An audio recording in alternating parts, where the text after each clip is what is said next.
The Book of the Damned, by Charles Hoyfort, Chapter 16a. Angels. Hordes upon hordes of them. Beings massed like the clouds of souls, or the commingling whiffs of spirituality, or the exhalations of souls that Dore pictured so often. It may be that the Milky Way is a composition of stiff, frozen, finally static, absolute angels. We shall have data of little Milky Ways, moving swiftly, or data of hosts of angels, not absolute, or still dynamic. I suspect, myself, that the fixed stars are really fixed, and that minute motions said to have been detected in them are illusions. I think that the fixed stars are absolutes. Their twinkling is only the interpretation by an intermediatist state of them.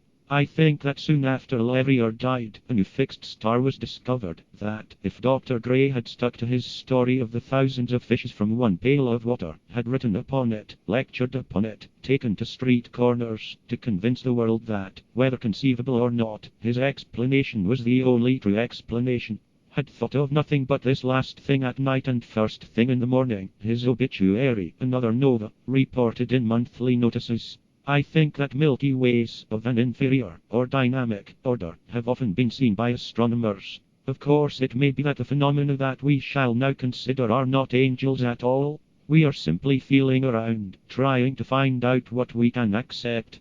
Some of our data indicate hosts of rotund and complacent tourists in interplanetary space, but then data of the long, lean, hungry ones. I think that there are, out in interplanetary space, supertemerlands, at the head of hosts of celestial ravagers, which have come here and pounced upon civilizations of the past, cleaning them up all but their bones, or temples and monuments, for which later historians have invented exclusionist histories.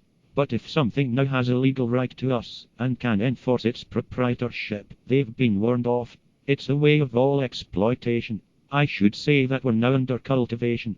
That we're conscious of it, but have the impertinence to attribute it all to our own nobler and higher instincts. Against these notions is the same sense of finality that opposes all advance. It's why we rate acceptance as a better adaptation than belief. Opposing us is the strong belief that, as to interplanetary phenomena, virtually everything has been found out. Sense of finality and illusion of homogeneity. But that what is called advancing knowledge is violation of the sense of blankness. A drop of water. Once upon a time water was considered so homogeneous that it was thought of as an element. The microscope, and not only that the suppositiously elementary was seen to be of infinite diversity, but that in its protoplasmic life there were new orders of beings.